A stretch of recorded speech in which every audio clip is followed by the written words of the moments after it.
tosi kiva, mukavaa, että olette paikalla ja tosiaan teitä varten täällä nyt ollaan, eli pyritään vastaamaan kysymyksiin, jotka mietityttää ja kerrotaan sitten vähän tietenkin asioita täältä meidänkin päästä, että mitä meille kuuluu. Etukäteen oli tullut jo jotain kysymyksiä meidän somekanavissa, ei kovin paljon, että nyt on hyvä hetki vielä heittää niitä lisää tuohon. Ja kuten tuossa kerrotaan tuossa chattiruudussa, niin voi laittaa myös semmoisen privaattiversion, silloin se ei näy muille se kysymys, mutta se näkyy tänne meille ja meidän tuolla takahuoneessa päivystäville Ellille ja Suville, jotka sitten auttelee tarpeen mukaan näissä teknisissä ja chattijutuissa. Mutta ei mitään, lähdetään juttelemaan. Ja nyt saman tien Kati kyselee, että tallennetaanko me tämä. Tarkoitus on tallentaa nämä niin, että saadaan niitä jatkossa sitten tuonne meidän saitille, että eiköhän tämäkin saada talteen. Jos nyt saadaan heti tuolta ensimmäinen kysymys, niin aloitetaan siitä ilman sen kummempia keskusteluja, eikö niin, Petja? Joo, kyllä. Joo, Elina laittaa meille jo kysymystä siellä, että työnantaja on päättänyt työsopimuksen perusteettomasti ja siten maksaa työntekijälle työsopimuslain 12 luvun mukaisesti vahingonkorvauksia. Miten tällaista vahingonkorvausta käsitellään ja jaksotetaanko sitä? Vahingonkorvausta ei jaksoteta. Vahingonkorvaus on vahingonkorvaus ja se ei vaikuta ansionpäivärahaan millään tavalla.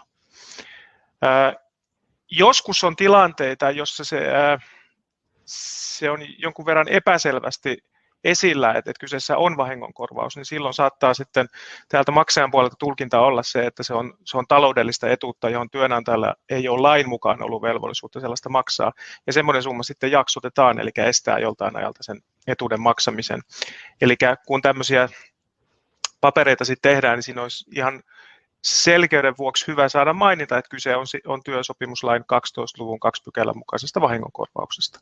Niin silloin se on ihan sitten vesiselvää.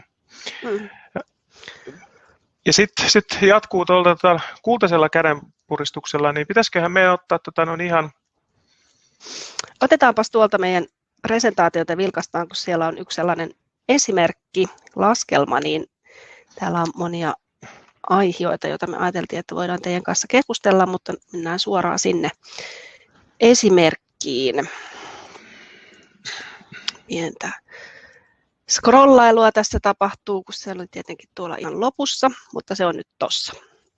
Joo, antaa sen esimerkin nyt olla siinä, mutta tämä esimerkki nyt on siitä, että miten se lasketaan, mutta jos mennään niin kuin aloitetaan ihan sieltä yleisestä päästä, että kun puhutaan kultaisesta kädenpuristuksesta tai erorahasta tai tukipaketista, niin usein tarkoitetaan sitä, että työsuhde nyt päättyy sitten, tämä toistaiseksi voimassa oleva työsuhde sovitaan yhdessä työnantajan kanssa, että se päättyy. Ja sitten työnantaja ikään kuin maksaa siitä korvausta. Ja siinä kyseessä ei ole vahingonkorvaus, vaan se on ihan yhteinen sopimus, jossa sitten sovitaan tämmöistä summasta. Ja niin kuin tuossa aikaisemmin puhuin siitä, että laissa ei ole mitään semmoista velvoittavaa pykälää työnantajille maksaa yhtään mitään, niin silloin tämmöinen taloudellinen etuus katsotaan sitten työttömyysturvalaissa, että henkilöllä ei sitten sen taloudellisen etuuden ajalta ole menetyksiä siitä työttömyydestä. Kun työttömyysturvalaki lähtee siitä, että sillä korvataan niitä työttömyydestä aiheutuvia menetyksiä, mutta jos työnantaja nyt sitten maksaa tämmöisen kultaisen kädenpuristuksen siihen, niin silloin katsotaan, että ainakaan jonkun aikaa sitten henkilöllä ei ole menetyksiä työttömyydestä, kun työnantaja on ikään kuin vapaaehtoisesti korvannut sen siinä. Kun puhutaan sitten erorahasta ja tukipaketista, niin se voi sitten aina pitää sisällään myös pitämättömiä lomia, ja siellä voi olla jotain muuta tämmöisiä, vaikka irtisanomisajan palkkaa vastaavia korvauksia, tai se on vähän niin kuin epätarkkaa, kun puhutaan erorahasta, niin sitä täytyy aina tarkentaa, että mistä puhutaan. Ja täällä työttömyysturvan puolella just tämä, mikä estää sitä maksamista jonkun ajalta, niin puhutaan jaksotettava taloudellinen etuus. Ja se on just se summa, mihin työnantajalle ei ole mitään lakiin perustuvaa velvollisuutta maksaa. Että se on sitten se yhteinen sopimus. Tyypillisesti se on rahaa, mutta se voi olla myös mitä tahansa muuta. Ehkä eksoottisin, mihin mä oon törmännyt se, että työntekijä sai tämmöisestä työsuhteen päättämisestä, kun sovittiin, niin sai maalipurkkeja. Ja se on sitten meidän tehtävä aina niille maalipurkeillekin hakea joku rahallinen arvo. ja sitten sitä jaksottaa. Ainut, mitä ei jaksota tämmöisessä tilanteessa, on se, että jos työnantaja järjestää koulutuksen ja maksaa sen. Se koulutuksen summa ei ole silloin jaksotettavaa taloudellista etuutta. Tässäkin on semmoinen juttu, että on myös semmoisia järjestelyitä, jossa työntekijä itse järjestää sen koulutuksen, maksaa sen työnantajalta saadulla rahalla, niin se on sitten taas jo sitä jaksotettavaa taloudellista etuutta, joka estää sitä etuuden maksamista. Se, että paljonko tämmöinen kultainen kädenpuristus on, niin se on ihan sitten sen työntekijän ja työnantajan keskenään sovittavissa, että tavallaan niin kuin millä summalla työnantaja sitten korvaa sen työsuhteen menetyksen. Ja sitten näissä neuvotteluissa sitten tyypillisesti sit voi vähän laskea sitä, että mikä on se palkanmenetys ja bonukset ja kaikki muut lakisääteiset edut, jotka siihen työsuhteeseen kuuluu, niin niiden pohjalta sitten usein sitten löydetään se summa. Ja aika tyypillisiä on tällaisia, että se on kuukauden palkka, 3 kuukauden palkka, puolen vuoden palkka ja jopa vuoden palkkojakin on sitten näkynyt. Ja Päivi vielä jatkaa kysymystä, että onko outplacement työnantajan korvaamana jaksotettava?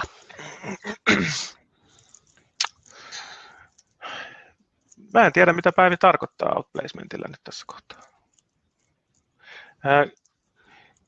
Noin niin kuin työttömyysturvan näkökulmasta, niin kun ihminen alkaa hakea työttömyysetuutta ja sitten katsotaan, että onko siitä työsuhteen menetyksestä nyt sitten jotain taloudellisia menetyksiä sille ihmiselle, niin niissä tilanteissa katsotaan sitä rahaa. Mä en osaa tuohon nyt suoraan kyllä vastata, kun mä en oikein ymmärrä, niin, että mitkä ne on ne seuraukset sit siitä, että tuleeko ihmiselle nyt jotain taloudellista etua siitä siinä tilanteessa.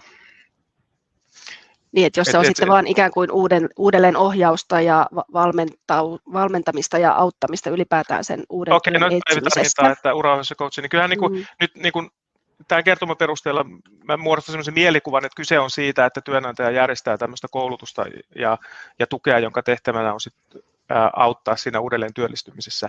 Niin nämä on just niitä, joita ei jaksoteta, kun näistä työnantajan suoraan järjestämää koulutusta siihen työsuhteen päättymiseen liittyen. Ja näissähän niin kuin ihminenhän tai työntekijä itse ei välttämättä edes niin kuin tiedä, että mitä se maksaa. Et se on sen työnantajan järjestämä juttu. Otetaan tuohon väliin vielä Sarin kysymys tuolta myös. Miten jos saa niin kutsuttua stay on bonuksen ja on sidottu kuitenkin johonkin projektiin?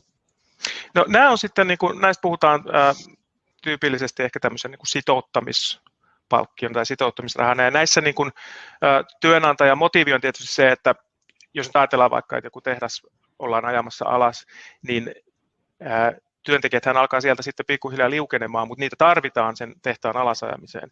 Niin silloin työnantaja saattaa maksaa tämmöistä sitouttamisbonusta, jolla sitten on tarkoitus pitää ihmiset töissä niin kauan, että se tehdas on saatu pysäytettyä. Ja nämä on aina sitten semmoisia tulkinnanvaraisia, mutta kyllä oikeuskäytännössä on katsottu sillä tavalla, että tämmöiset sitoutumispalkkiot hyvin harvoin perustuu siihen työhön. Eli niitä ei ikään kuin ansaita, että sen perusteena on vaan se työsuhteen päättymiseen liittyvä järjestely, ja se ihminen saa siitä taloudellista etuutta ilman, että sen ihmisen toimeenkuva muuttuu millään tavalla tai muut työtehtävät sinänsä muuttuu millään tavalla. Vaikka siihen loppuvaiheeseen liittyisi normaalia enemmän työtä, niin sitä ei vielä katsota sillä tavalla, että se niin radikaalisti muuttuisi, että se korvaus kokonaan perustuisi työhön. Ja silloin tämmöiset sitouttamisbonukset hyvin usein tulee työttömyysturvassa jaksotettavaksi. Mutta niin kuin sanoin, niin nämä on tulkinnanvaraisia, niin jos itsestään tuntuu siltä, että kyllä nyt mut käytännössä palkattiin ihan täysin toiseen työtehtävään, jolloin se sitouttamiskorvaus onkin enemmänkin palkkaa siitä, että työtehtävät ja vastuut on muuttunut niin ratkaisevasti, että siitä on aiheellista maksaa sit suurempaa palkkaa. Se on vaan maksettu tämmöisen stay-on-bonuksen kautta, niin silloin se ei ole jaksotettava etu. Tai näistä on hankala antaa tämmöisiä yleispäteviä ohjeita, että kun ne on sit tapauskohtaista harkintaa ja otetaan huomioon kaikki se kokonaisuus siinä. Ja taas, että jos tuntuu, että me ollaan sitten tehty kohtuuton ratkaisu, että itse kokee, että se on palkkaa ja me ollaan katsottu, että se on jaksotettava taloudellista etuutta, niin siitä voi hakea sitten muutosta ja silloin se menee sitten muutoksenhaku on maksutonta, se menee sitten muutoksenhakulautakuntaan, niin siellä sitten otetaan kantaa sen lain tulkintaan. Me ei sinänsä, kun me ei muuteta sitä tulkintaa niin kuin tilanteiden mukaan, vaan meillä on olemassa ministeriön ohjeistusta, jonka avulla ja sitä niin kuin käytäntöä, jolla me näitä tehdään, niin niiden perusteella me sitten tehdään se tulkinta niin, että se tulkinta on linjakasta ja kaikki saa samassa tilanteessa saman ratkaisun. Ja jotta semmoista sitten muutettaisiin, niin se vaatii sitten, että muutoksenhausta tai lopulta vakuutusoikeudesta tulee uusi tulkintaohjeet, miten näitä tulkitaan. Mutta noin niin kuin lähtökohtaisesti näistä jomponukset on jaksotettavaa taloudellista etuutta vakiintuneessa käytännössä. Me voidaan vielä palata tähän. Tässä on nyt tämä esimerkki kultaisesta kädenpuristuksesta löytyy myös meidän nettisivulta, ja jos ihan vaikka hakee sieltä kultainen kädenpuristus tai jos Googlesta hakee kultainen kädenpuristus YTK, niin varmasti löytää nämä samat, mutta voidaan tähänkin vielä sitten tarvittaessa palata. No sitten siellä oli yksi vai haluatko Pentti vielä jatkaa? No katsotaan, mikä välikysymys on. No täällä on parikin välikysymystä. Toinen oli tämmöinen vähän yleisempi, että miten karenssi käyttäytyy. Oli irtisanottu yhteydessä. Nyt on ihan erillinen kysymys. No kyllä tämä niin liittyy tähän, että kyllähän se niin kuin, kyllä kun ihminen nyt sieltä sitten tavallaan yhteisellä sopimuksilla irtisanoutuu, niin työttömyysturvalain näkökulmasta kyseessä on tämmöinen työsuhteen päättäminen ilman pätevää syytä.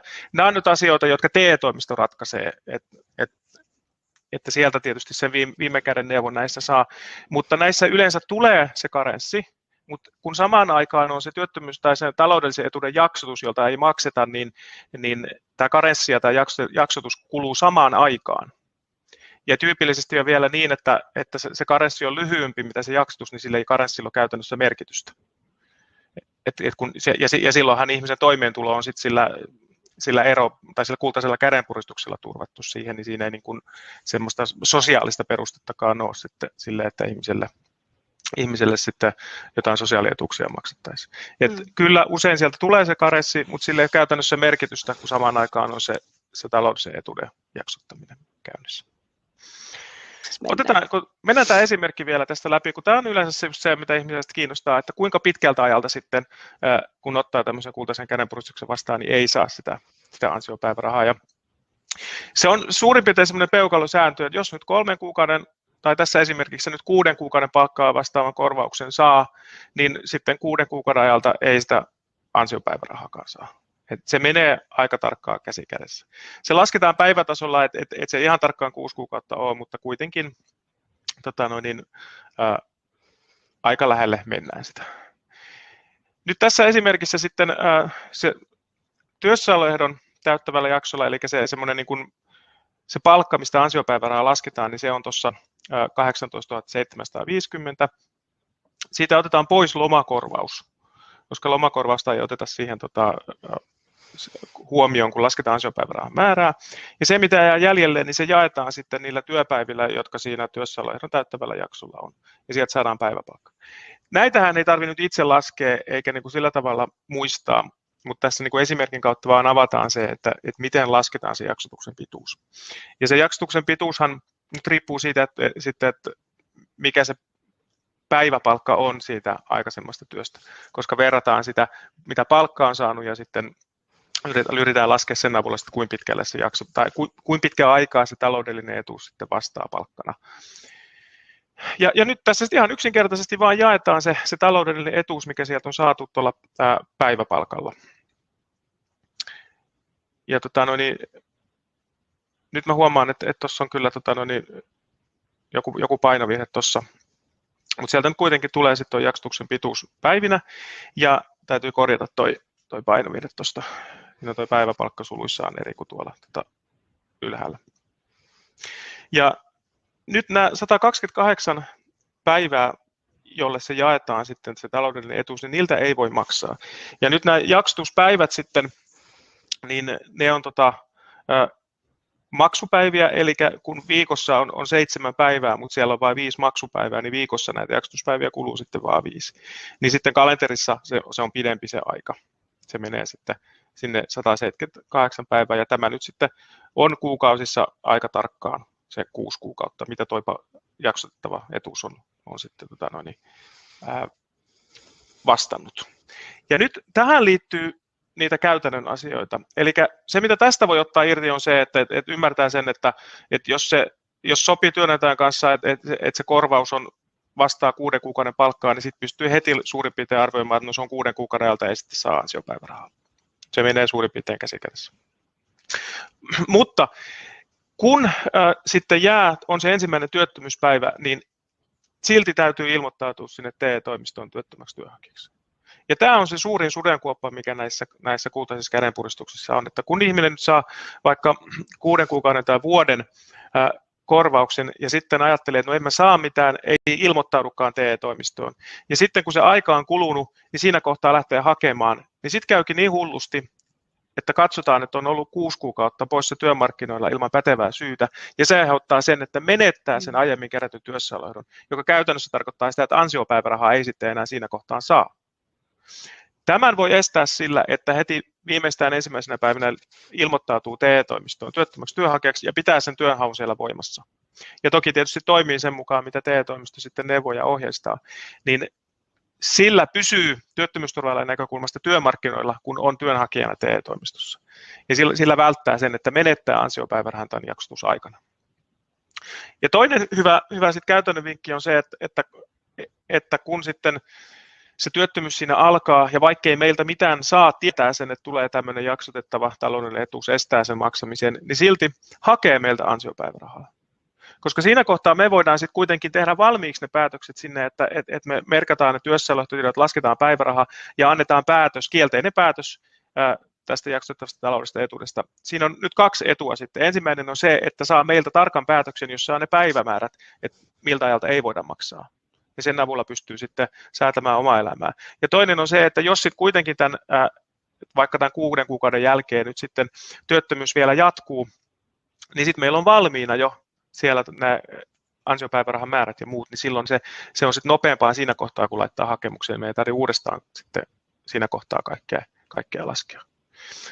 Mutta kaikkein tärkeintä on se, että muistaa ilmoittautua TE-toimistoon työnhakijaksi.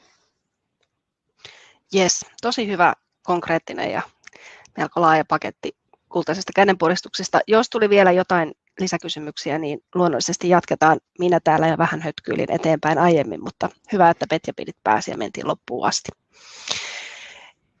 Mennäänkö nyt seuraavaan? Mennään. No niin, otetaan uudestaan tämä työvoimakoulutus, joka alkaa maaliskuussa. Ja nyt meidän kysyjä kysyy, että mitä tarkoittaa käytännössä korotettu tuki ja tuleeko se käsiteltyä sitten YTK:ssa automaattisesti? Miten ilmoitetaan työvoimakoulutukseen kuuluvat kulukorvaukseen oikeuttavat päivät? Tällaiset tilanteet, joissa nyt sitten on oikeus siihen korotettuun ansio-osaan, niin ne liittyy just tämmöisiin työvoimakoulutuksiin ja muihin, jotka on siellä TE-toimistossa sovittu. Ja näistä TE-toimiston kanssa sovituista jutuista, niin jos ne on tämmöisiä, jotka oikeuttaa siihen korotusosaan, niin niistä tulee meille lausunto. Eli me nähdään ne sieltä sitten automaattisesti. Ja sitten kun hakee ja ilmoittaa niissä hakemuksissa, että on työllistymistä edistävässä palveluksessa, me nähdään, että siellä on lausunto, niin sen perusteella sieltä sitten automaattisesti tulee se korotusosa. Ja tämmöistä korotusosaa maksetaan yhteensä enintään 200 päivältä, ja sen saa ikään kuin uudestaan sitten, kun täyttää uudestaan työssäoloehdon. Et se ei ole niin kuin koko elämän aikana vain 200 päivää, vaan se on yhtä työssäoloehtoa kohden 200 päivää. Ja tämä korotettu ansio-osa, niin se liittyy siihen tapaan, että millä se ansiopäiväraha lasketaan. Normaalisti se tavallinen ansiopäiväraha, niin se on 45% päiväpalkan ja perusosan erotuksesta. Ja sitten taas se korotettu osa onkin 55%, eli se liittyy sinne sinne laskuun. Ja meillä on tämmöinen päivärahalaskuri löytyy YTK-nettisivuilta. Siellä on ylävalikossa jos jäät työttömäksi ja sen alta löytyy päivärahalaskuri. Löytyy ihan Googlestakin, kun pistää YTK-laskuri, niin tulee sieltä. Ja tänne voi sitten syöttää näitä tietoja ja siellä on erikseen sitten tämmöinen kohta, että korotettu ansio-osa. Ja sitten siinä lukee, että työllistymistä edistävissä palveluissa olevalle. Ja siinä on myös vähän sitten semmoinen infoboksikin, mistä voi nopeasti lukea. Ja siihen kun laittaa kyllä-täpän, niin se laskee tämä meidän laskuri sitten, että paljonko se on sitten se korotusosa. Että sitä ei tarvitse erikseen sitten, niin sitä ei tarvitse itse ruveta pähkäilemään, vaan sen saa suoraan tuolta meidän laskurista. Mutta kyllähän se sitten tosiaan siellä käsittelyn puolellakin tapahtuu, että eihän sitä siellä se ymmärretään, eikö niin? Kun hän kysyy, että siis tuleeko se käsiteltyä automaattisesti YTK:ssa. Joo, kyllä se tulee käsiteltyä automaattisesti, kunhan merkkaa sinne hakemukseen, että on tämmöisissä palveluissa, se antaa semmoisen valikon, mistä voi valita sinne päiväkohtaisiin selvityksiin. Ja sitten meillä on se lausunto siellä, niin se lausunto ja sieltä sitten järjestelmästä kertoo, että on tämmöinen tilanne. Ja toki tietysti sitten käsittelijä tarkastaa sen siinä kohtaa ja tekee päätöksen. Siellä ei ole mitään erikseen semmoista, että jos unohtaa hakea korotusosaa, niin sitten ei sitä saa. Että kyllä se meidän tavallaan niin kuin viran puolesta niin tutkitaan. Ja sama osa on sitten se kulukorvauskin. Se tulee myös sieltä TE-toimiston puolelta, että sinne lausuntaan on maininta siitä, että on oikeus tämmöiseen kulukorvaukseen. Ja sitten kun tässä nyt vielä kysytään, että miten ilmoitetaan työvoimakoulutuksen kuuluvat kulukorvaukseen oikeuttavat päivät, niin ne laitetaan sitten hakemukselle. Niin, se hakemus kyllä ohjaa siinä kohtaa. Nyt täytyy sanoa, että mä en ihan tarkkaan muista, että oliko siellä niin kuin sinänsä semmoista, että voi sitten valita, että mitkä ne kulukorvauksen oikeutetut päivät on, koska kyllähän, jos on oikeus kulukorvaukseen, niin ne saa sitten niiltä päiviltä, jolla näissä tämmöisissä työllistymistä edistämissä palveluissa on. Se ei ole niin, että sieltä saa yhdeltä päivältä kulukorvausta, vaan kyllä se sitten on niin kuin aina niissä tilanteissa sitten koskee sitä koko aikaa, kun on niissä. Ja jos jotain muutoksia tulee, niin TE-toimisto niitä sitten ilmoittaa. Joo, täällä kysellään myös tämän tyyppisiä asioita tällä hetkellä, että voiko TE-toimistoon ja YTK:hon ilmoittautumisen tehdä jo etukäteen ennen virallista työsuhteen päättämistä? TE-toimistoon voin ilmoittautua ihan koska vaan. Siinä ei ole väliä ja ehkä kannattaakin vähän etukäteen, niin ei ainakaan sitten unohdu. Meille nyt ei sinänsä tarvitse ilmoittautua, että meiltähän haetaan päivärahaa. Ja meidän semmoinen yleinen käytäntö on se, että kun työttömyyttä on kestänyt 2 viikkoa, eli kun työsuhde on päättynyt ja siitä on 2 viikkoa kulunut, niin sillä voi laittaa ensimmäisen päivärahahakemuksen. Jatkoa helpottaa se, että jos tekee sen hakemuksen aina sinne 2 viikkoa työsuhteen päättymisestä ja sitten seuraava sunnuntai, niin saadaan niin kuin tasajaksoille ne hakemukset. Yleensä, jos meillä niin kuin tulee hakemus, joka loppuu keskelle viikkoa, niin me pyydetään sitten vielä jatkohakemusta sinne viikon loppuun, niin että me saadaan, koska sitä työssäoloehtoa seurataan viikoittain, niin se käsittely on jatkossa sitten helpompaa ja nopeampaa, jos se hakemusjakso on aina sitten tasan, ettei sinne jää semmoisia puolikkaita viikkoja roikkumaan.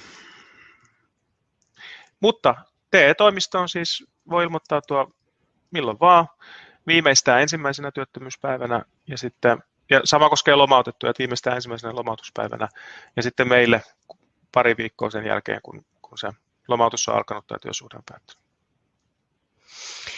No sitten on Tiinalta tällainen kysymys täällä, että olen irtisanoutunut YT-neuvottelujen yhteydessä, jotta saan tukipaketin. Mennään ehkä vähän vielä näihin äskeisiinkin aiheisiin. TE-toimisto epää työttömyysetuuden 3 kuukaudeksi, koska ei ole todisteellisesti osoitettu, että hakija on ollut YT-neuvotteluiden seurauksena irtisanottavien joukossa. Miten voin tämän todistaa? Olen ollut irtisanottavien joukossa ja juuri minun tehtäväni päättyivät tai uudelleen järjesteltiin. Voinko saada työttömyysetuutta ilman karenssia, vaikka olen itse irtisanoutunut, mutta tehtäväni päättyivät YT-neuvotteluissa?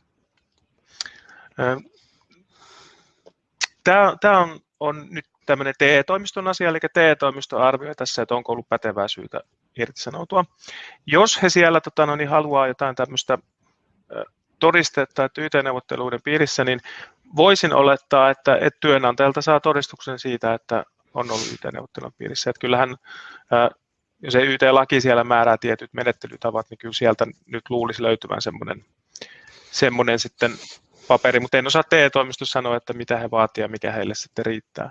Mutta tässä nyt niin kun kertoman perusteella kuitenkin puhutaan myös siitä tukipaketista, niin riippuen nyt mikä se tukipaketin pituus sitten on, mutta se kuluu tosiaan samaan aikaan sen karenssin kanssa, jolloin sillä karenssilla ei välttämättä sitten ole käytännön merkitystä. Palataan vielä vähän taaksepäin. Me käsiteltiin tuossa aikaisemmin jo Merjan kysymystä ja nyt tässä mä luen sen nyt vielä ihan kokonaisuudessaan. Eli entä jos palkka maksetaan normaalisti koko 10 kuukautta ja lomat merkitään pidetyiksi sinä aikana? Ja kysymykseeni sisältyy siis 6 kuukauden irtisanomisaika ja 72 lomapäivää, eli käytännössä työtön vasta tämän jälkeen ja mahdollisuus ilmoittautua työttömäksi työnhakijaksi. No silloin se niin kuin, nyt on niin kuin, että jos on työsuhde voimassa, mutta ei ole sitä työvelvoitetta ja saa sieltä palkan, niin silloin ei voi ansiopäivärahaa samaan aikaan saada. Et silloin se on käytännössä vähän sama juttu kuin, että olisi töissä. Et sitten sen jälkeen lähtee hakemaan sitä ansiopäivärahaa, niin ei siinä sitten enää mitään jaksoteta, koska se on nyt elettyä aikaa ja se on sillä hoidettu. No sitten Jarkka kysyy, saako nykyään jotain matkakulukorvausta, kun menee työpaikkahaastatteluun toiselle paikkakunnalle? Hyvä kysymys. Mä en osaa sanoa, että onko TE-toimistolla joskus oli tämmöinen työhaastatteluun liittyvä tuki, mutta on niin kuin yleisesti ottaen sit se, että jos vastaanottaa työn semmoisesta, minne on pidempi työmatka, niin siihen on saatavissa liikkuvuusavustusta ja se haetaan sitten meiltä. Ja tämä liikkuvuusavustus on hyvä ja avokätinen etuus ja se on vähän huonosti tunnettu, että sitä kannattaa kyllä käyttää. Jos vielä sitten sen työn vastaanottamisen jälkeen muuttaa sinne paikkakunnalle, niin silloin se liikkuvuusavustus sitä ei oteta pois, jolloin se toimii muuttoavustuksena. Mutta sitten katsotaan, jos me löydetään suoraan TE-toimiston sivuilta joku maininta tämmöisestä työhaastattelukorvauksesta. Mä olen itsekin aikoinaan TE-toimistossa saanut matkat.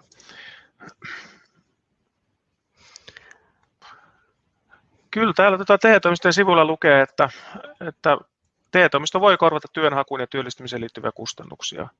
Työnhakumatkojen korvaukset. Eli jos olet työtön työnhakija, eli tämä nyt tarkoittaa siis sitä, että jos on töissä, niin silloin TE-toimisto ei korvaa, mutta jos on jo työtön ja on ilmoittautunut TE-toimistoon työttömäksi työnhakijaksi, niin silloin TE-toimisto voi korvata näitä matka- ja yöpymiskustannuksia. Ja heillä on sitten omat edellytyksensä siihen, mä otan tuon linkin ja katsotaan, jos mä saan sen tuosta laitettua, niin tuommoisen mä löysin. Eli näissä asioissa yhteyttä TE-toimistoon, että heiltä löytyy tuommoinen hyvä mahdollisuus tukea näitä työnhakumatkoja. Palataan Petja kultaiseen kädenpuristukseen. No niin. Mennään vieläkin aiheeseen. Oski kysyy sitä, että miten tämä esimerkki toimisi, hänen päiväpalkkaa on 152 €. Tässä ei ole nyt sen enempää tietoa, mutta pääsetkö kiinni? No jos päiväpalkka on 152 ja jos vaikka otetaan nyt jonkunnäköinen vaikka 20 000 € kultainen kädenpuristus, niin se jaetaan se päiväpalkka sitten, tai se kultainen kädenpuristus sillä päiväpalkalla, ja sieltä tulee 131,57. Ja nämä, tästä on meidän tuolla nettisivuilla tämä ohje, mistä tuo esimerkkikin oli. Katsotaan. Nämä on aina semmoisia just mielenkiintoisia kysymyksiä, että miten pyöristetään, kun työttömyysturvassa ei aina noudateta matematiikan sääntöjä, niin tässäkin tapauksessa nyt kun ei päädytty tasalukuun, niin pyöristetään alaspäin. Eli tässä on nyt tämä oletettu etuus vaikka 20 000 jaettuna 152 € päiväpalkalla, niin siitä tulee 131,57 päivää, niin se pyöristää alaspäin, niin se on 131 päivää. Ja nyt sitten tämä 131 päivää, niin se on, se on 5 päivältä viikossa. Ja sitten tietysti kalenteriaikana kuluu sitten joka viikko se 7 päivää, niin se, miten se kalenterijaksona sitten, niin se on vähän pidempi. Mutta 131 päivää maksupäivää ei voida maksaa sitten etuutta. Se oli ihan selkeä esimerkki. Eli se menee sinne puolen vuoden paikkeille sitten tämäkin. No näillä oletuksilla tässä ei ollut kerrottu, että minkä suuruinen sitten tämä ero olisi. No mutta hei, jatketaan vielä tuota äskeistä kysymystä. Tulee tarkennusta siihen työvoimakoulutuksen kulukorvauksiin.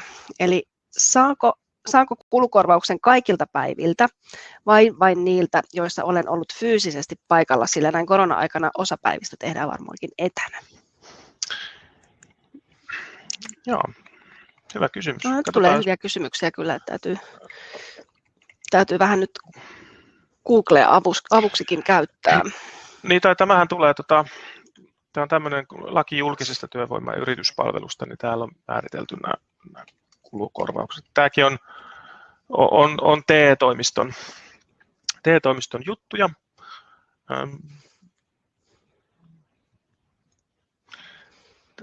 Tämä sanotaan ihan suoraan, että työttömyyttä saavalla työnhakijalla on oikeus saada palveluun osallistumista aiheutuvien matka- ja muiden kustannuksen korvaamiseksi kulukorvausta seuraavien palvelun ajalta, ja se tässä on lueteltu.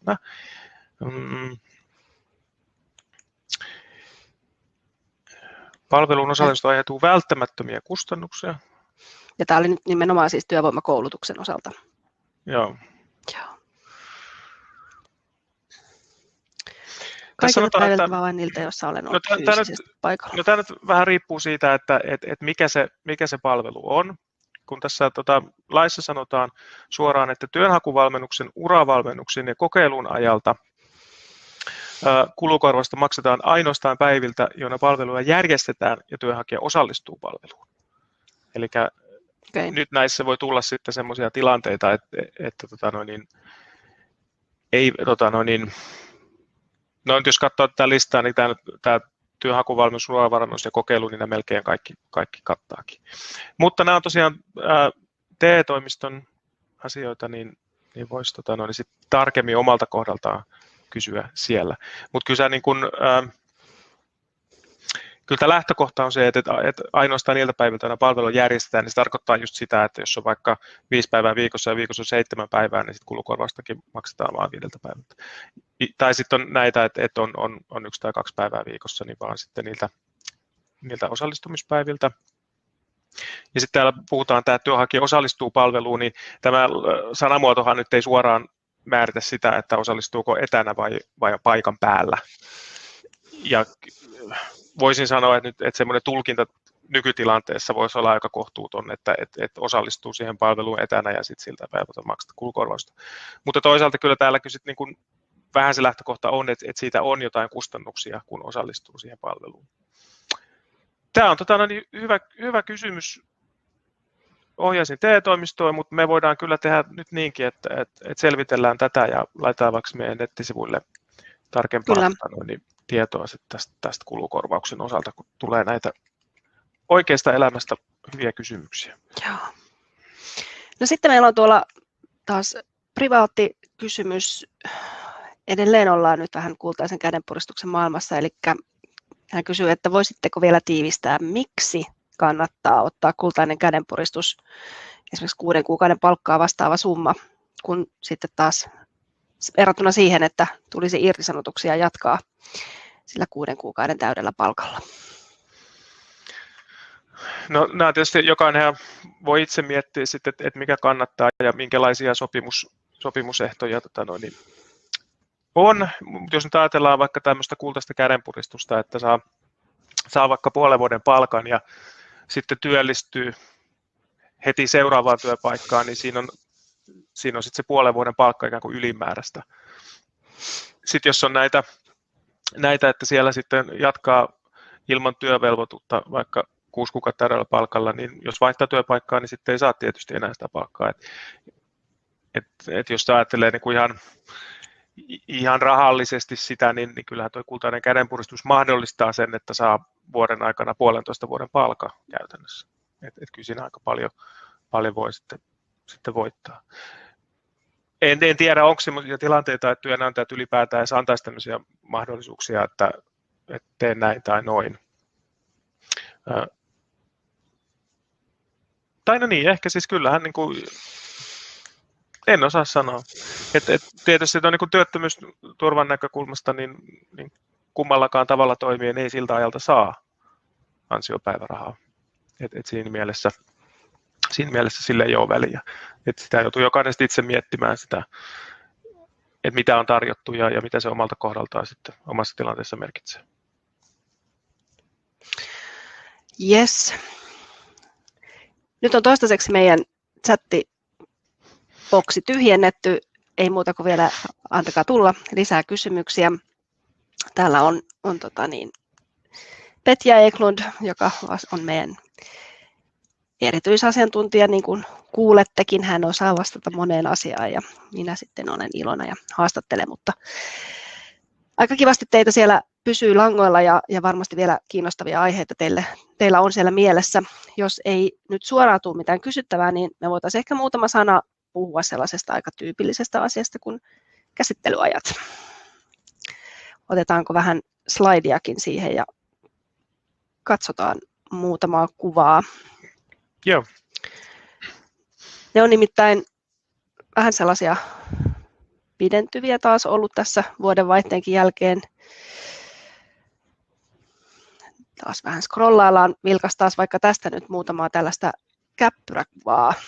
Me tilastoidaan paljon tätä meidän tekemistä tietysti ja minkälaisia määriä meille tulee hakemuksia.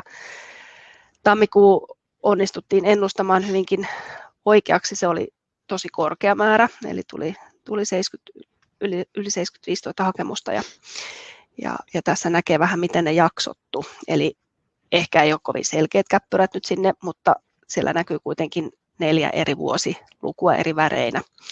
Keltainen on 2018 ja 19 ja 20 ja 21 on sitten tämä musta. Tästä näkee nyt ainakin aika kovan piikin tuolla viimeisenä päivänä tammikuuta. Sinne tuli 12 600 hakemusta. Eli se tammikuun viimeinen päivä on ollut hyvin pitkä päivä niin sanotusti noiden hakemusten käsittelymäärissä. Ja tilanne ei hirveästi helpottunut, kun tultiin helmikuuhun. Helmikuun eka päivä tuli yli 8000 hakemusta myös. Nämä on tosi kovia määriä ja se ehkä sitten näkyy siinä, että meidän käsittelyaikataulukossa on hetkiä, jolloin tuntuu, että aika on ihan pysähtynyt eikä mitään tapahdu. Mitäs Petja, mistä se johtuu? No jos ajattelee niin kun sitä, että mikä ihmisiä tyypillisesti kiinnostaa on se, että koska se päiväraha maksetaan. Ja koska päiväraha maksetaan, niin se riippuu aika paljonkin siitä, että minkälainen hakemus itsellään on. Että jos on kokonaan työtön ja mikään ei ole muuttunut ja jatkaa hakemista, niin silloin meidän ei tarvitse tehdä mitään päätöksiä ja silloin se maksu menee automaattisesti, niin silloin meidän puolesta rahat saa heti, kun hakemuksen lähettää meille. Se menee automaattisesti läpi. Siihen tulee käytännössä 2 pankkipäivää väliin, et lyhimmillään se on siinä sitten se 2-3 päivää, kun rahat on tilillä siitä, kun hakemuksen lähettää. Sitten jos puhutaan siitä, että jää työttömyksi laittaa sen ensimmäisen hakemuksen, niin se on käsityötä. Ja siinä meidän täytyy antaa päätös ja selvittää kaikki asiat ja kerätä kaikki tiedot. Ja tarkoittaa sitä, että kun näitä tulee paljon kerralla, niin se palvelu ei skaalaudu sen sisään tulevan määrän mukaan, koska meillä on se tietty määrä työntekijöitä, joilla me ne hoidetaan. Niin silloin aina just niin kuin noissa äskeisissä käppyröissä näki, että kun meillä kuukauden lopussa tyypillisesti tulee paljon hakemuksia, mikä tarkoittaa sitä, että suurin osa ihmistä hakee aina kuukauden kerrallaan, jolloin sinne kuukauden vaihteeseen tulee aina sitten semmoinen käsittelypiikki, niin niissä kohtiin meillä on aina hakemuksia enemmän, mitä me pystytään päivässä käsittelemään. Ja silloin se käsittelyaika sitten siinä kohtaa venyy, Sen jälkeen tietysti tulee niitä päiviä, jossa tulee vähän hakemuksia ja me pystytään käsittelemään enemmän hakemuksia, mitä päivässä tulee, ja silloin sitten se käsittelyaika laskee. Meidän nettisivulta tosiaan löytyy tämmöinen taulukko, missä on näistä käsittelyajoista, ja tämä nyt ei kerro sitä, että kauanko kestää, että se oma hakemus käsitellään, vaan tämä kertoo siitä, että tällä hetkellä mikä on vanhin hakemus meidän käsittelyssä. Ja nyt tällä hetkellä, tämä on näköjään nyt eiliseltä, että meillä on tällä hetkellä toi 27. päivä ensimmäistä saapunut ensimmäinen hakemus on vanhin, joka meillä on jonossa. Oma hakemus saattaa olla semmoinen, että siinä ei ole niin paljon selvitettävää, se on hyvin täytetty hakemus ja siellä tarvittavat tiedot on kaikki saatavilla, niin se menee nopeammin kuin tämä 22 päivää. Eli tämä ei tarkoita sitä, että 26 päivän jälkeen, niin kuin tässä, niin kaikki hakemukset olisi käsittelemättä, vaan siinä voi olla paljon hakemuksia, jotka on saapunut myöhemmin, mutta on jo käsitelty. Tämä on tavallaan niin kuin se worst case scenario, tämä on se huonoin tilanne. Ja sitten vielä se huomio, että nyt, jos nyt tänään laittaa hakemuksen itse ja sitten vertaa sitä tähän, että olisiko se nyt 2 päivää, niin ihan suoraan sitä ei voi tehdä, koska tämähän kertoo nyt tämän hetken tilanteen, eikä sitä tulevaisuutta. Eli jos tänään laittaa sitä, niin sen, mitä tänään tulleita hakemuksia käsitellään, se selviää vasta sitten tulevaisuudessa ja me päivitetään niitä tänne. Mutta kyllä tämä semmoisen... Tämä antaa niin kuin sen pahimman mahdollisen ajan tällä hetkellä. Mitä tuossa just katsottiin aamulla, niin me ollaan nyt tämän viikon aikana se tammi-helmikuun vaihteen ruuhka saatu käsiteltyä, niin silloin nämä lähtee sitten, päästään sitten purkamaan tavallaan jonon pituutta. Eli se lyhenee nyt sitten tämän viikon jälkeen toi aika tuolta. Aina päästään pieniin päiviin tänne. Päästään tänne päiviin, jolla on tullut vähemmän hakemuksia, niin sitten pystytään sitä lyhentämään. Ja niin kuin näkyy nyt sitten, kun katsoo tätä kuvaa, niin tuossa näkyy nuo aikaisemmat vuodet, niin sieltä tulee sitten taas se helmikuun loppu ja siellä on paljon hakemuksia. Ja jos nyt vertaa sitä, että mitä nyt tänä vuonna tuli tammikuussa, niin kyllä me arvioidaan, että myös sitten täällä helmikuun lopussa tulee vähintään samanlainen piikki, mitä aikaisempina vuosina, ja nyt kun on tilanne huonompi, niin se on myös pahempi piikki. Eli sitten taas, nyt meillä on tässä tämä helmikuun aikaa kovaa vauhtia sitten purkaa sitä, mitä täällä tammikuussa tuli, niin että päästään sitten taas heti sitten sen helmi-maaliskuun vaihteen kimppuun, kun se tulee. Joo, ja ehkä vielä tähän väliin sellainen tieto, että näistä näkyykin näistä käyristä, että onhan nämä tosiaan tämän vuoden osalta tosi paljon kovempia kuin aikaisempina vuosina, että edelleen eletään tätä koronavaikutusten jälkimaininkeja ja nyt sitten seurataan hyvinkin tarkasti sitä, että mihin tilanne sitten seuraavaksi menee, että siellä on parhaillaankin varmaan taas THL:n tiedotustilaisuus menossa, jossa uusista mahdollisista rajoituksista sitten puhutaan, mutta täytyy varautua siihen, että edelleen tullaan palkkaamaan lisää henkilökuntaa. Meillä on tälläkin hetkellä yli 10 ihmisen rekrytointi käynnissä ja koko ajan varaudutaan kyllä niin kuin hyvin herkällä silmällä ja korvalla siihen, että mihin tilanne on menossa. Mutta kuten on aikaisemminkin näissä lähetyksissä sanottu, niin tällä työttömyysturvan osaamisella niin sitä ei saada ihan tuosta vaan kaupan hyllyltä, että aina kun tulee uusi työntekijä, niin siinä kestää sitten kuitenkin muutama kuukausi, että hän varmasti osaa tämän kohtuullisen monimutkaisen lain ja pystyy auttamaan ja tekemään sitä työtä niin, että se menee oikein. Niin siksi tämä on aina sitten vähän tällaista, ei heti seuraavana päivänä ole uusia ihmisiä, kun heitä palkataan. Että joo, se on totta, ja mikä varsinkin nyt ollaan huomattu tässä kuluneen vuoden aikana, että nämä hakemusmäärät vaihtelee ihan hurjasti. Ja sitten taas se on paljon hitaampaa lisätä työntekijöitä, mitä nämä vaihtelee nämä ajat, niin silloin siinä on aina vähän semmoinen sen tasapainon hakeminen, että kyllähän me voitaisiin palkata 500 ihmistä tekemään näitä tänne, mutta sitten meillä ison osan kuukaudesta 300-400 ihmistä pyörittäisi peukaloita ja sitten meidän jäsenmaksu olisi 500-600 € vuodessa. Et tässä on semmoinen niin kuin, sen tasapainon hakeminen. Ja sitten tietysti, kun tämä maailma on vähän tämmöistä nyt niin kuin epävarmaa, niin kuin nyt ollaan tällä viikolla, taisi olla eilen vai onko se nyt meneekö se loppuviikolla, kun keskustellaan uusista rajoituksista, niin nämä on aina nämä rajoitukset, jotka sitten suoraan vaikuttaa näihin, että jos tuolla ravintola- ja majoitusalalla tulee tiukempia rajoituksia, niin sieltä tulee sitten taas lomautuksia ja työttömiä, niin se näkyy sitten heti näissä hakemusmäärissä. Ja niitä on hankala sillä tavalla etukäteen arvioida niin varmasti, että uskallettaisiin vaikka heti sitten palkata valtavasti lisää väkeä tänne. Ja sitten siinä on se ajatuspuoli, ja niin kuin Ilona tuossa sanoi, niin tämä pitkä kouluttaminen siihen, että työttömyysturva on niin semmoinen niin kuin tavallaan työttömyysturvan osaaminen on aika pienen piirin juttu, että sitä ei missään koulussa opeteta, että se tarvitsee täällä sitten työpaikalla oppia ihan alusta loppuun, niin sen takia tämä työntekijöiden lisääminen on aina hidas prosessi. Mutta Rekryt on käynnissä, että siitäkin löytää tietoa sieltä meidän saitilta, jos tiedät jonkun, jolle voisi olla kiinnostavaa hakea. Mä laitan nyt ton vielä tuosta pois, katsotaan, meillä on siellä muutama kysymys. Erittäin hyvä. Kirsi kysyy, että jos hakemuksessa on jotain puutteita, eli tarvitsette lisätietoja, niin minne siitä tulee hakijalle ilmoitus? Se tulee sinne oma YT:koon, eli kun meillä käsittelijä käsittelee hakemusta ja jos huomataan, että jotain vielä tarvitaan, niin hän laittaa sitten viestin sinne oma YT:koon ja jos siellä on tämmöinen sähköpostilupa laitettu, niin siitä tulee sitten sähköpostiinkin ilmoitus, että sinne on tullut viesti. Oma YTK on hyvä pitää ajan tasalla ja totta kai katsoa aina. Sieltä kautta pääsee päivittämään ne omat muutkin yhteystiedot, kuten sähköposti, että sinne sähköpostinkin tulee tietoja ja kannattaa sen ajantasaisuus tsekata. Joo, kyllä.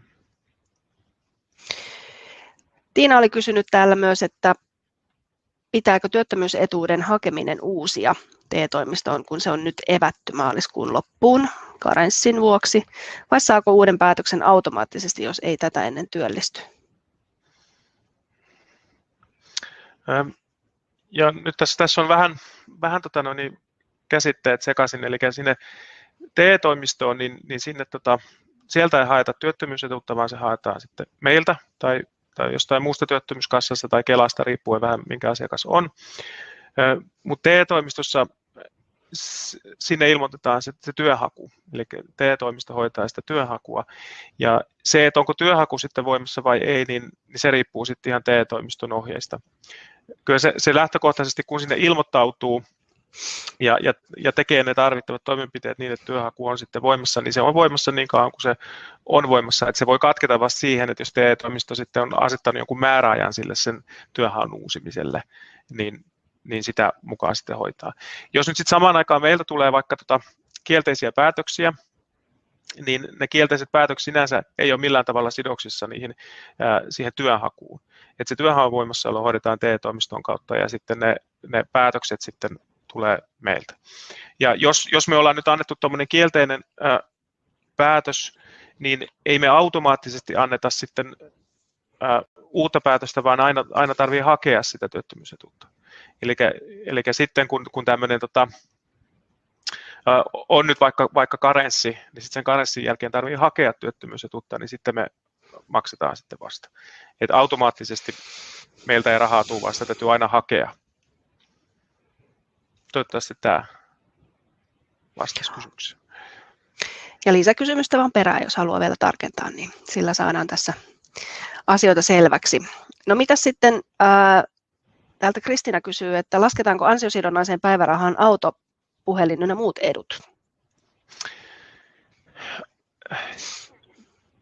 Kun lasketaan ansiopäivärahaa, niin siihen otetaan huomioon vakiintunut palkka. Ja vakiintunut palkka on valtioneuvoston asetuksessa määritetty ja sinne on otettu mukaan verolliset luontois- ja henkilökuntaetuudet. Mikä tarkoittaa siis sitä, että jos on tämmöisiä autoja, puhelin ja muita etuja, niin jos ne on verollisia etuuksia siellä, eli niistä maksetaan ennakkopidätys, niin silloin ne otetaan huomioon. On myös mahdollisuutta, että saa jotain työsuhde-etuja, jotka on verottomia, niin niitä sitten ei huomioida ansiopäivärahan määrän laskemisessa, että ne otetaan sieltä sitten lasketaan pois. Ja nämä on semmoisia asioita, jotka sitten tulorekisterin tietojen perusteella pyritään mahdollisimman pitkälle, ja jos sieltä jotain puuttuu, niin sitten pyydetään tarkennuksia. Ja OmaJutekossahan hakemus jo on sellainen, että se ohjaa aika pitkälle antamaan niitä tietoja, niin pystytään sitten. Mikä onkin taas hyvä muistuttaa, että kun teette hakemuksia OmaJutekossa, niin mahdollisimman huolellisesti täytätte ja vastaatte, niin silloin me pystytään mahdollisimman nopeasti se myös käsittelemään. Että aina kun jotain puuttuu, niin meidän täytyy se sitten selvittää, ja siihen menee aina pikkasen aikaa. Kyllä, nyt on vielä jonkun verran aikaa, jos mielen päällä on jotakin, niin heittäkää kysymyksellä. Me voitaisiin ehkä muutama sana Peti vielä vaihtaa noista lakimuutoksista. Siellähän oli kuitenkin, niitä oli edelleen jatkettu osaa ja siellä on ihmiset vähän kyselleetkin, että mitä niiden kanssa mahtaa tapahtua, mutta mitäs sanoisit? Meillähän tuli tosiaan nyt viime keväänä ja sen jälkeen paljon muutoksia työttömyysturvaan. Ne oli oikeastaan kaikki just sitä, että kun tämä tilanne oli niin paha ja on vieläkin, niin niillä on sitten helpotettu. Ja sitten se oli osaltaan myös tasapainottava puoli, kun työsopimuslakiin tehtiin muutoksia, joilla työnantajat pystyivät helpommin lomauttaa ja irtisanomaan, niin sitä myöden sitten myös työttömyysturvaan tehtiin sitten helpotuksia niin, että tämä lakikompo on tasapainossa. Sieltä ehkä, jatketaan vielä siitä, että nämä oli alun perin ensimmäiset nämä väliaikaiset muutokset oli voimassa viime vuoden heinäkuuhun, sitten niitä jatkettiin syksyyn ja sitten vuodenvaihteeseen ja sitten osaa jatkettiin nyt sitten vielä maaliskuulle ja nyt nämä, mitkä on maaliskuulle jatkettu, niin ministeriö ilmoitti tuossa just viime viikolla, että nämä olisi nyt sitten vielä ensi kesään saakka voimassa.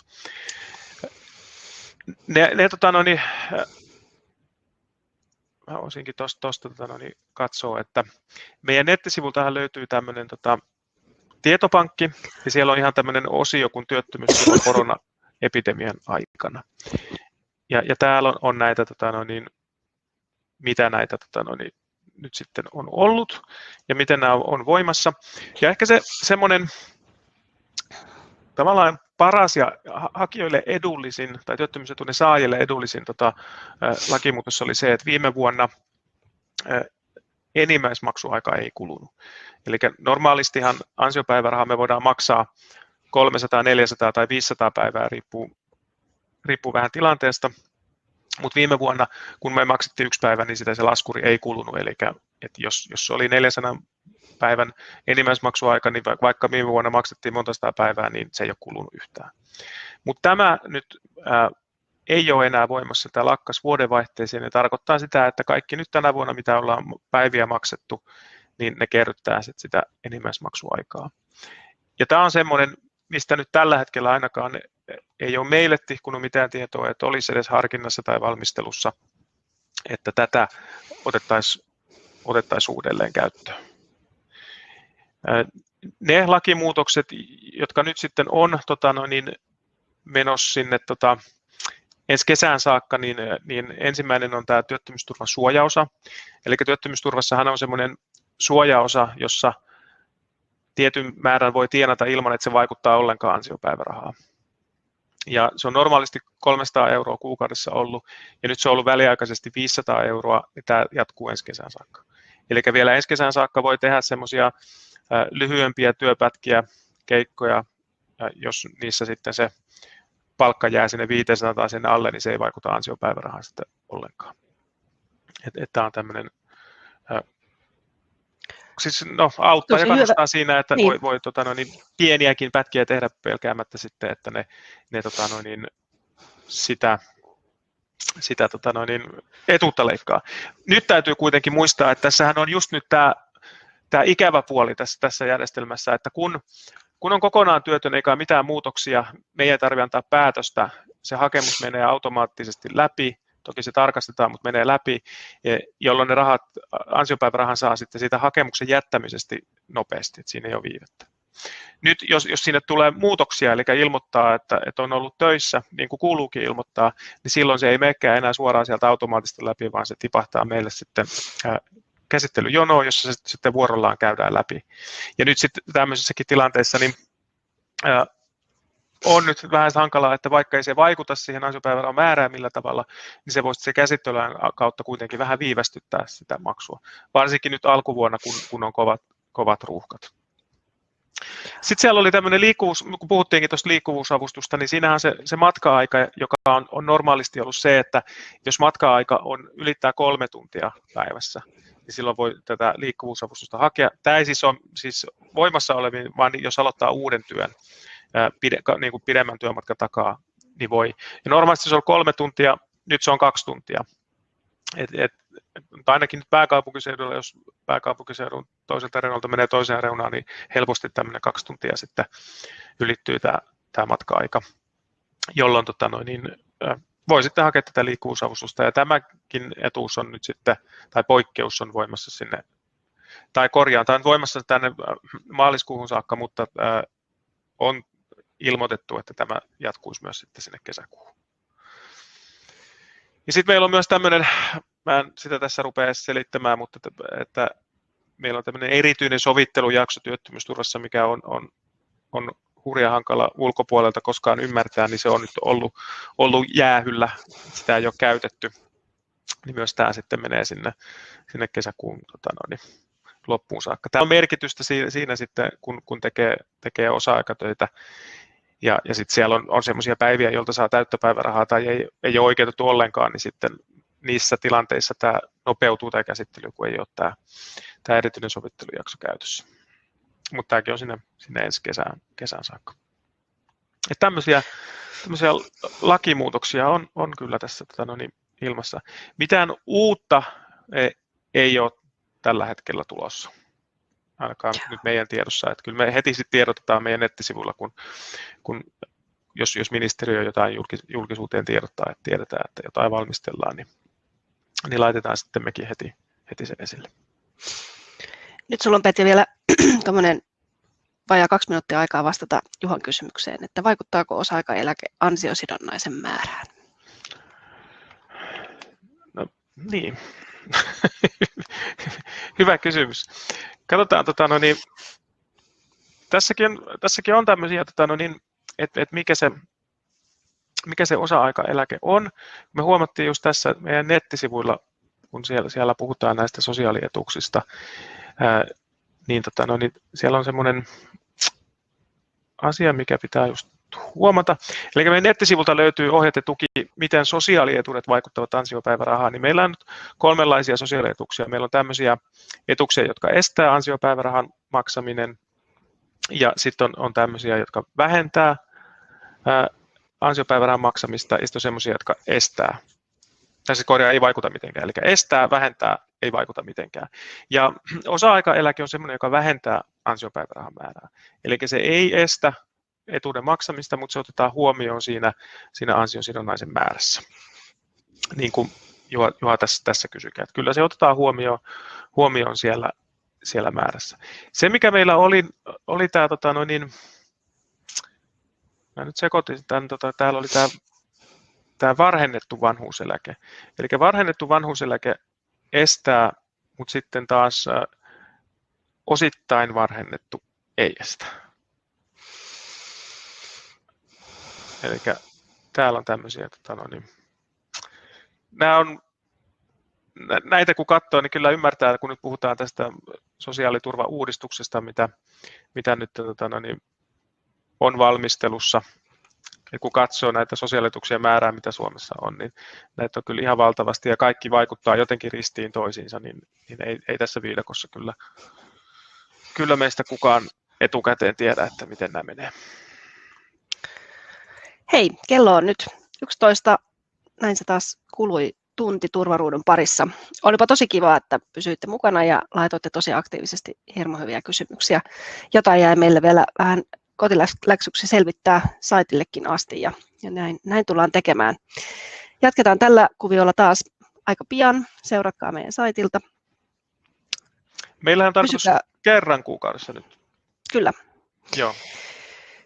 Pysykää lämpimänä, on aika viileä päivä ja kiva, että olitte mukana. Kiitos tosi paljon, Petja, erinomaiset vastaukset. Kiitos. Ja kiitos Ellille ja Suville sinne taustajoukkoihin.